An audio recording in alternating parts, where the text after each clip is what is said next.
आज हम बात करेंगे कि कौन से स्वरूप में या कौन से संबंध से देवी की उपासना करने पर, अप्सरा की उपासना करने पर वह जल्दी सिद्ध हो जाती हैं। साथ ही साथ यह भी बात करेंगे कि क्या कोई भी देवी शक्ति, उर्वशी, अप्सरा अथवा अन्य अप्सरा जो है वह आपको धन ला करके देती हैं या कीमती जो आभूषण हैं, जो कीमती कह सकते हैं कि धातुएं हैं, वह ला कर के देती हैं। और इन बातों में कितनी सच्चाई है और इसकी वास्तविकता क्या है।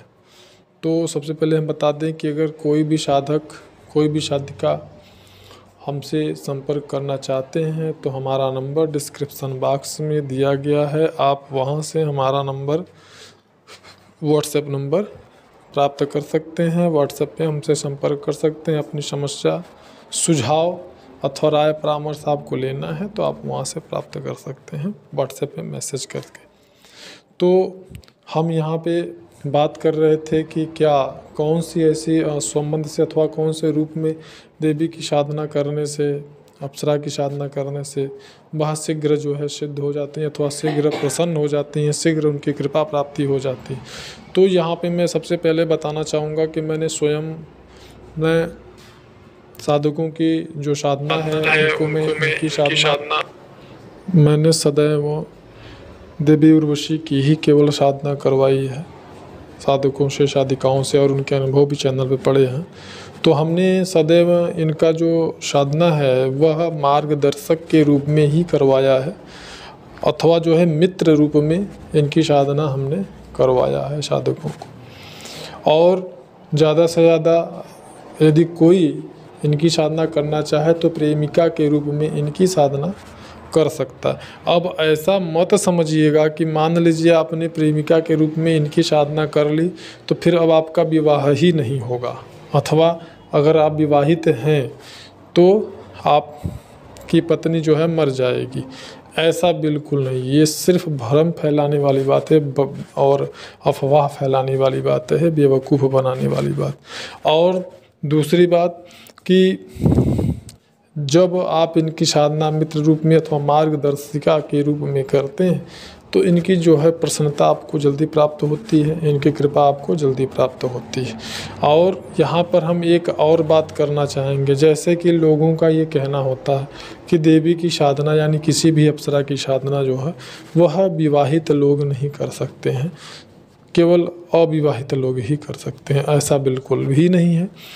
बहुत सारे हमारे साधक, लगभग आप कह सकते हैं कि 80% जो साधक हमारे रहे हैं अथवा साधिका रही हैं वह विवाहित ही रहे हैं। अविवाहित मान लीजिए 20%। और ऐसा कहने की बात नहीं है, चैनल पे आप सर्च करके देख सकते हैं। तमाम ऐसे साधकों की जुबानी, साधिकाओं की जुबानी अनुभव पड़े हुए हैं, तो वो बिल्कुल साधना कर सकते हैं, उसमें कोई दोष नहीं है और उसमें कोई समस्या नहीं है। अगर आपको सामर्थ्यशाली मार्गदर्शक, उचित मार्गदर्शक गुरु की प्राप्ति हो गई तो समझिए सब ठीक है। और अगर ऐसा नहीं है, कोई व्यापारी आपको मिल गया तो फिर तो सारी समस्या ही समस्या है।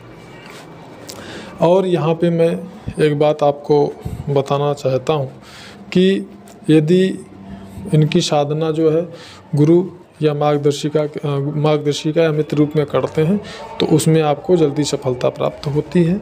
और अगर इनकी साधना माँ के रूप में करते हैं अथवा पत्नी के रूप में करते हैं, बहन के रूप में करते हैं, तो इन स्वरूपों में इनकी सिद्धि जो है लगभग असंभव के जैसा होता है। इनकी जो सिद्धि है लगभग असंभव के जैसा ही होता है।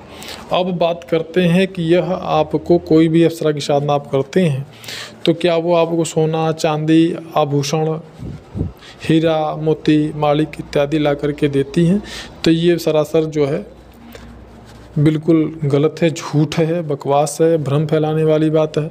आपको सिद्ध होने के बाद में यह आपका मार्गदर्शन कर सकती हैं, आपको वो रास्ता, वह मार्ग दिखा सकती हैं जिससे आप अपने जीवन में ऊंचाइयों को छू सकते हैं, श्रेष्ठता को प्राप्त कर सकते हैं। चाहे वह सामाजिक जीवन हो, चाहे वह आर्थिक जीवन हो, चाहे वह आध्यात्मिक जीवन हो, जहाँ जिस भी क्षेत्र में आपकी रुचि रहेगी, आपका इंटरेस्ट रहेगा, उस क्षेत्र में यह आपको निश्चित तौर पे 110% मान लीजिए कि आगे बढ़ा देंगी। इसमें कोई मतलब प्रश्न ही नहीं है, कोई संशय ही नहीं, कोई संदेह नहीं है। ये आपका मार्गदर्शन करके किस प्रकार से आप उस क्षेत्र में आगे जा सकते हैं, उस क्षेत्र में आपको एकदम टॉप पर यानी एकदम ऊंचाई पर ये पहुंचा देंगी, और यही परम सत्य है। लेकिन करना सब आपको ही है। यह आपको मार्ग दिखा सकती हैं, आपकी सहायिका बन सकती हैं, आपका सहयोग कर सकती हैं, और यह कभी भी अपने साधक को किसी प्रकार से नुकसान नहीं पहुंचाती। अगर कोई ऐसा कहता है कि इनकी साधना करने के बाद शादी नहीं होगी, जिस रूप में करेंगे उस रिश्ता आपका वो नष्ट हो जाएगा, तो ये सरासर गलत।